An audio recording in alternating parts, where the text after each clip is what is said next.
fuck that up. What's up, guys? It's our wrestling podcast coming back at you with another episode. This is Dave Vicious along with Just Total Package and Craig the British Bulldog, bringing you our perspective on the world of professional wrestling. No inside sources, no ties to the industry, just stories from the diehards, sharing opinions with you. Today's topic: top SummerSlam moments. For audio fans, give us a listen on Apple, Spotify, and iHeartRadio. And for video, check us out on YouTube at our wrestling channel. And you can also look to the left, forever, several other video options. They're not going to figure it out. Instagram. They're all dumb. Sorry. Huh? What? O.W.P 2019 is the Instagram follow. Find us on Facebook. But thanks for listening. If you can, you old bags of bones. Okay. Hey, why are we insulting her? SummerSlam is upon us, right, Jess? SummerSlam. That's the theme this year for SummerSlam. The theme song is SummerSlam. We love slamming in the summer, and that's which is weird because like Cardi B is usually better than that, but that is Cardi B's usually they effort, use so like a topical, like a famous artist or whatever. But this year it's weird. It's like, here we go, SummerSlam. We love it and we like it, and it's weird. So we're gonna go around the room.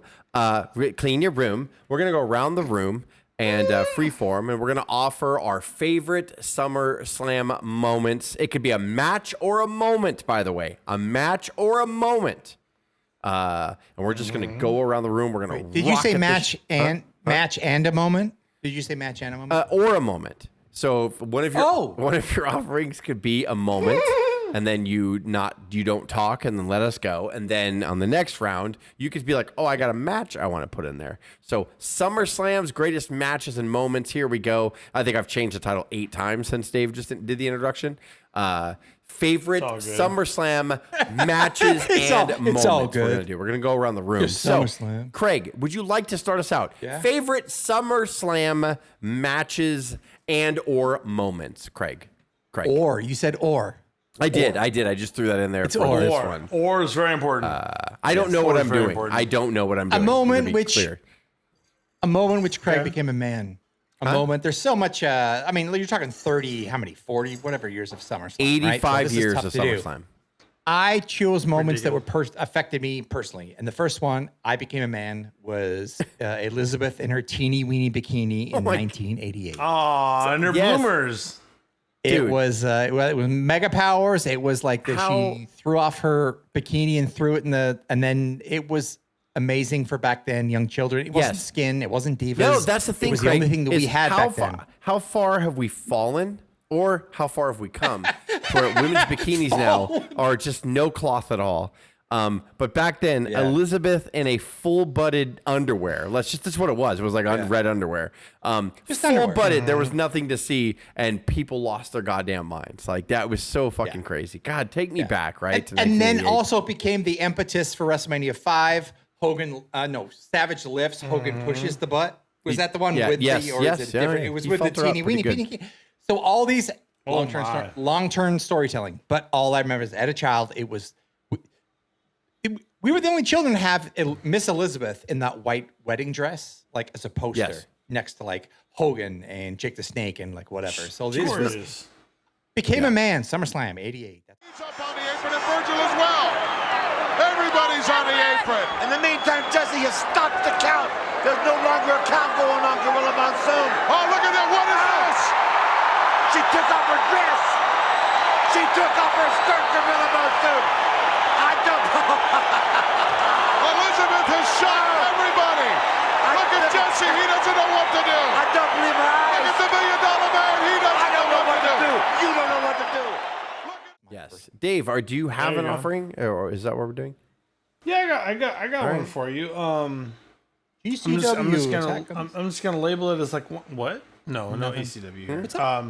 This goes back to 1988 for me, and I remember this. Whoa! I thought I was going to be the only homer for like old stuff. I love this. I love this right now. If I steal it from you, you're going to be so mad, and I'm no. Sorry I have nothing from '88. I have nothing from '88.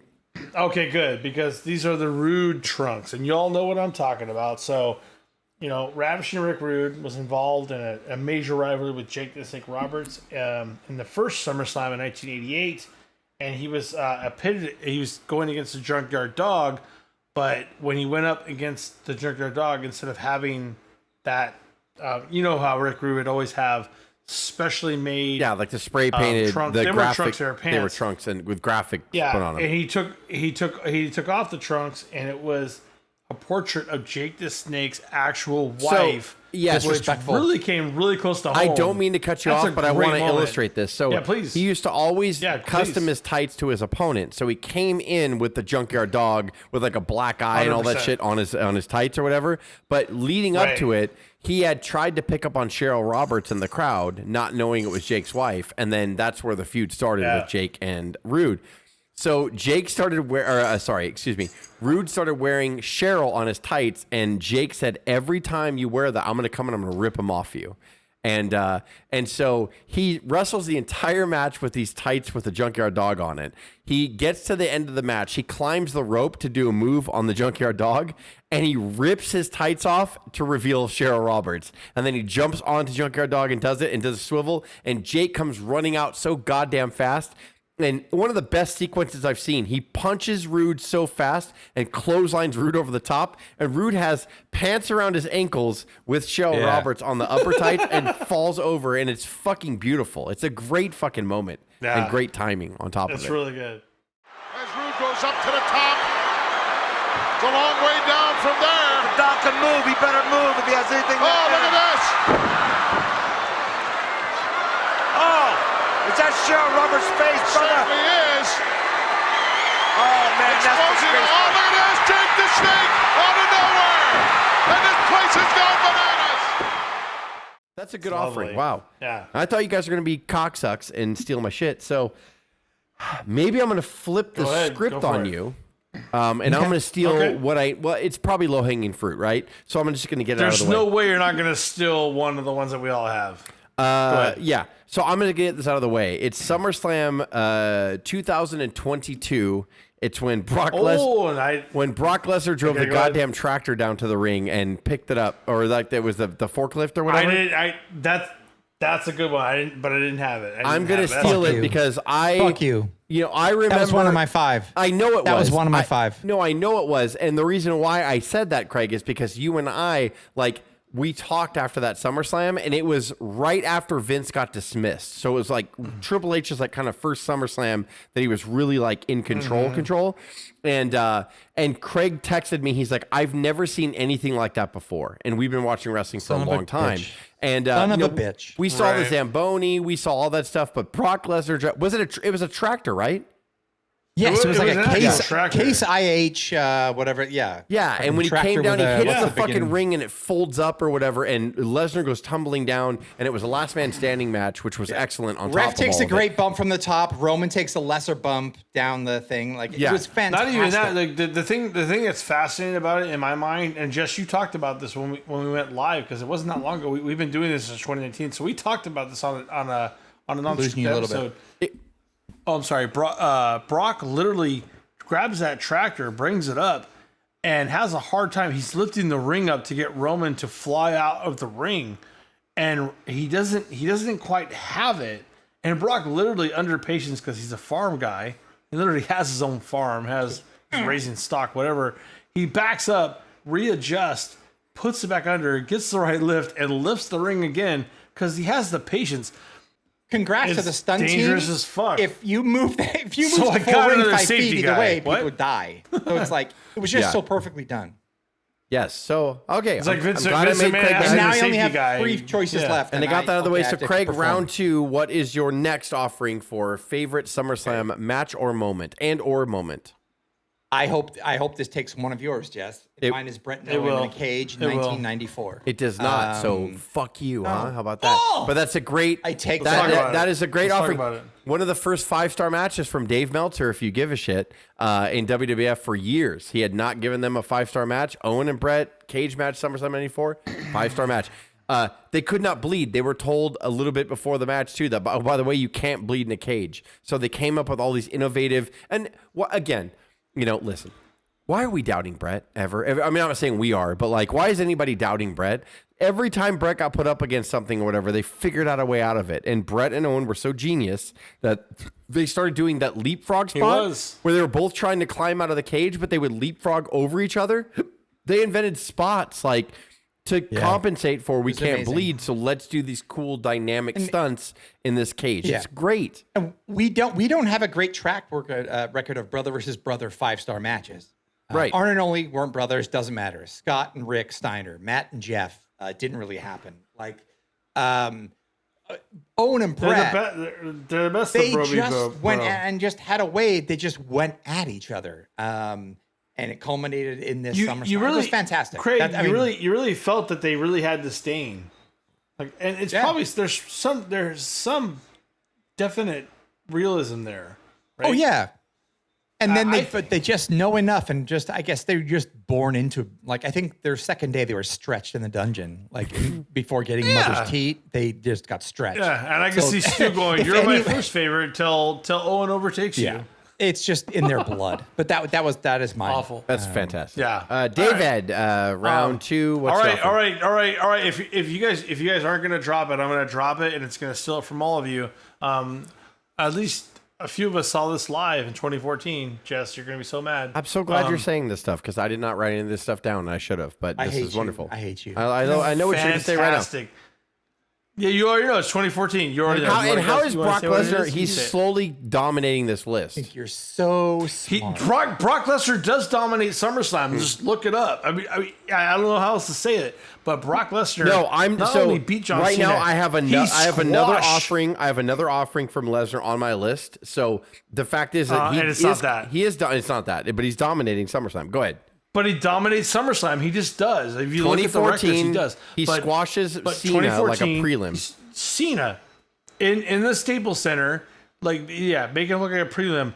Jess and I were there live, and we were like, "There's no way this is going to roll the way we think it's going to roll." And at the end of the day, Cena gets like one clothesline at that moment, and we're like, "Oh, here it comes! Here comes the 4 moves of doom and all this bullshit."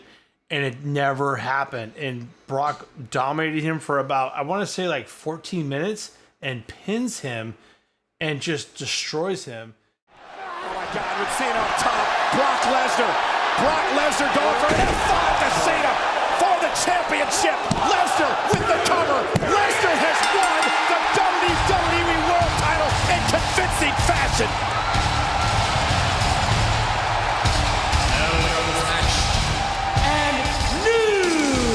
WWE World Heavyweight Champion, Brock Lesnar. That is the most dominating performance I have ever seen.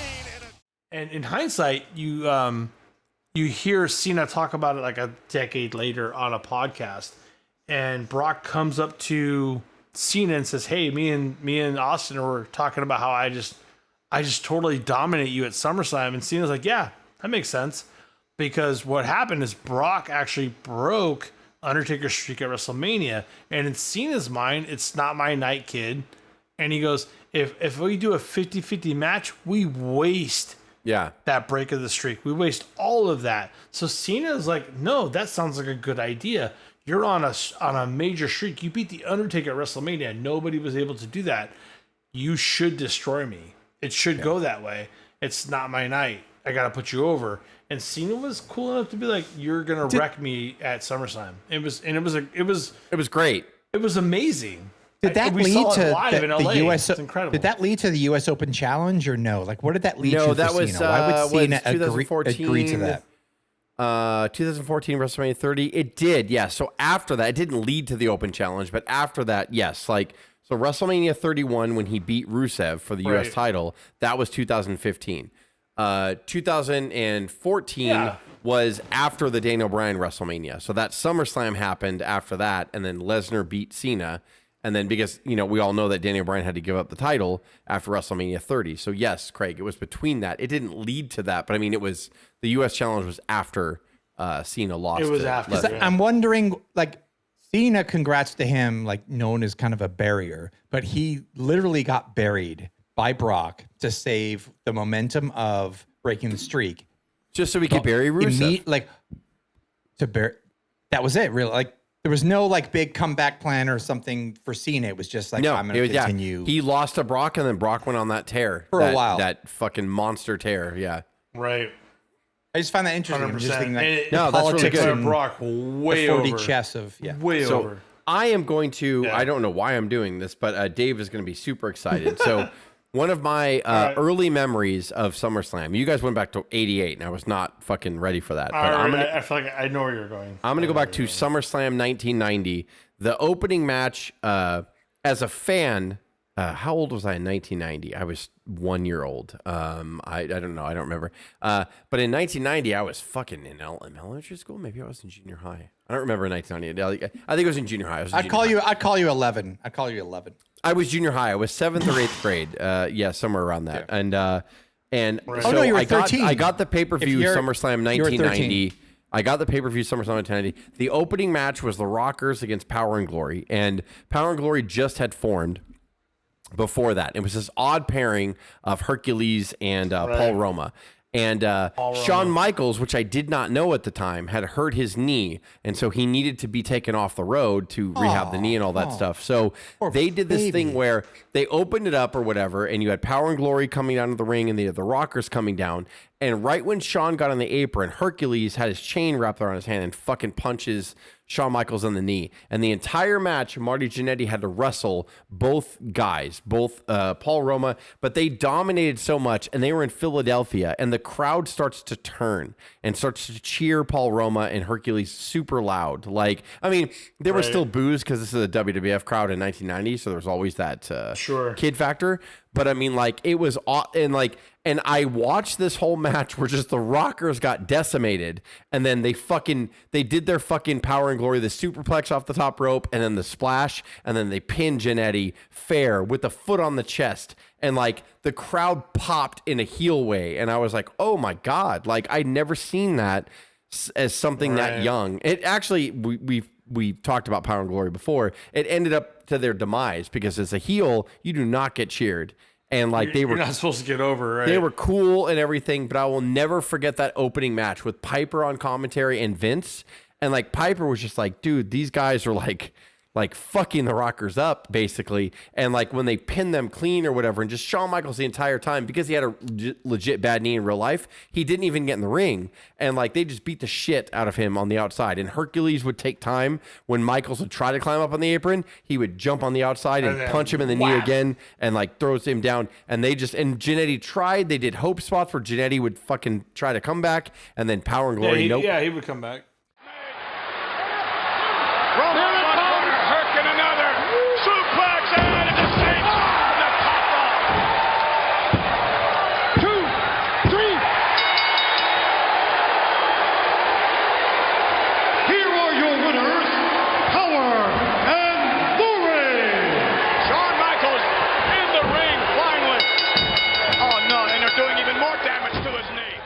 So it was awesome. So my offering is the opening match in 1990. That moment stood out to me like I don't know why, because WWF was always like a very babyface company, but to start your pay-per-view, your second biggest show besides WrestleMania of the year, like of heels just going over and beating the Rockers who were big baby faces, like what a time. Like what a time. So that's my offering for round 2. Now we are going to start round 3. Craig, what is your offering for round 3? SummerSlam favorite moment or match or? I don't think I want to continue the 1988, but this one of my 2 is 1988. But I'm going to fast forward, and I'm going to preface this by saying I was here personally. So, and one of them I hate, and it doesn't matter because it was still kind of cool even in the building. Yeah, I'm talking about the return of DX in SummerSlam 2009. You were there. That's right. LA. You told me about that. The tank entrance with the tank. They had a 20-minute match with the Legacy, Ted DiBiase Jr. and Cody. But they took another 20 minutes. The stage opened from the middle, the entire beginning of the stage, and they came out in a military-style tank. It was so long. It put the Young Bucks at All In this year in the Revolutionary boat to shame. It was so long. But I will say it just had a moment where it's like, shit. It was the return of them together doing the X, the tank, the bullshit. And then, I mean, damn it worked for me. Maybe not top I remember 5 after you were there, you were like, dude, the tank entrance Yes. was fucking cool. Like, it was pretty cool. Yes. That's what I'll say for mine. Very strange, I know, but like no, it's fine. Moments are matches, Craig. Moments are matches. Dave, what is your offering for round 3, the final round? Oh man, I cannot believe that this has not come up already. So I'll take the extreme low hanging fruit, and I'm gonna go to 1988. I'm gonna go right back. No, we're not doing that one. We're not doing that one. Craig. You can do that one on episode 2 of this. I'll leave it for you. You're welcome. I will never take your moment. But I will take this moment. It's got to be on Justice List. There's no way that it's not. In 1988, someone said, just bring me out anyone to wrestle. I don't care who it is. It was not. And I left a lot of low-hanging fruit, and I don't mean that's a bad pick. I just left a lot of it alone. Right. Because I didn't want, because you guys are assholes, and I didn't want you to take my shit. So I really thought about this list. So David, I will tell you right now, that was my, if it was not DX return, it was the one you're talking about. Are you talking about Dave? So you're telling me right now that you were talking about Mr. Perfect versus the Red Rooster at SummerSlam '88. Go ahead. No. Okay. No. And that was '89. I fucked up my own.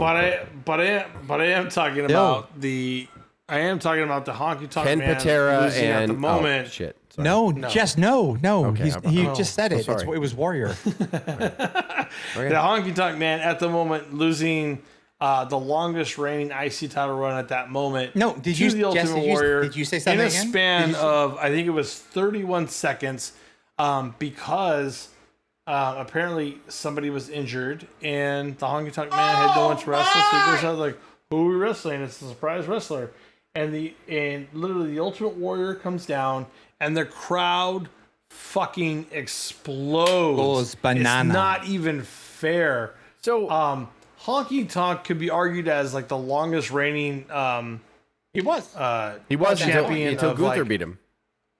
Yeah, well, but even like the longest reigning like champion to just like I'm an interim, what do we call it? We call it interim champion, right?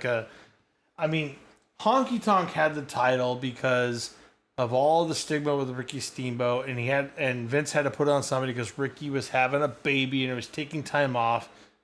And they gave it to Honky, and Honky just kept shitting, healing that title forever. Yeah, he earned it. Yeah, over a year. And for forever, and until Gunther basically beat that title run, and then finally at SummerSlam, just bring out anybody. I don't care who it is. His country accent.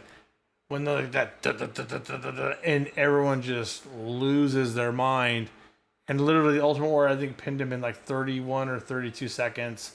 Yeah, he didn't even take his singlet off, right? His little Elvis suit. Yeah, it never came off.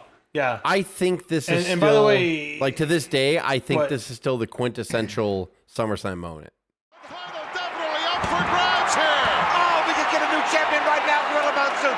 Right now, brother, we could get a new champion. I'm here to Big tell you. splash, hooks the leg. He got it. History has been made here. Goodness. I love it. I love it. Look at this place go bananas. Pandemonium has run wild in Madison Square Garden, my man. History once again made here in Madison Square Garden. The winner of this contest and new Intercontinental Champion, the Ultimate Warrior. So okay, fine. Last one. Oh god damn it. Let's go. I'm gonna throw up. I got you. I'll answer it for you. It is 2002 is widely regarded as one of the best SummerSlams ever. And I just goddamn don't know which way I want to go. I have two choices from there. Both are making highlight the whole thing, or no. It's going to be one match or the other. I'm going to. God damn it! You brought Brock Lesnar up, and I really want to kind of do it again because we just talked about how he's just do it. He owns SummerSlam. We all know this. All right, Brock owns fair enough. SummerSlam. Fair enough. I'm going to go with Brock Lesnar. Undertaker and Test. Greatest moment ever. 2002 SummerSlam. Undertaker defeating Test. Brock Lesnar defeats The Rock at SummerSlam 2002 to win the Undisputed Heavyweight Championship. I never Holy shit.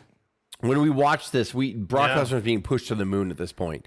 And The Rock came back. Rightfully so. He was gone to a movie or whatever. But Brock Lesnar, as Paul Heyman would say, was the next big thing. And not only did he beat The Rock, not in the dominating fashion that he beat Cena, but The Rock comes back, he wins the title. People start booing The Rock at SummerSlam and cheering Lesnar. And it was the first kind of, before Cena was doing the 50-50, it was like, oh shit, like people are a little tired of The Rock right now, and people love Lesnar. And then Lesnar just pins him clean, hits the F5, like, you know, they have a kind of a weird generic match. And I don't mean that in a bad way because I'm offering this up, but like the moment was holy so, shit, he beat him with his finisher first try. Yeah, it was so strong. And just to crown Lesnar, and I remember Lesnar grabs the belt and he starts bashing it on his head and to celebrate. And I was like, oh my God, like you saw the crowning of like this guy that was a monster. And, you know. Now look out, wait for another rock bottom. Brock Lesnar, he countered. Oh man, look out, F5, and F5 to the Rock. The cover, up to the two. Brock Lesnar has defeated the Rock. Brock Lesnar is champion.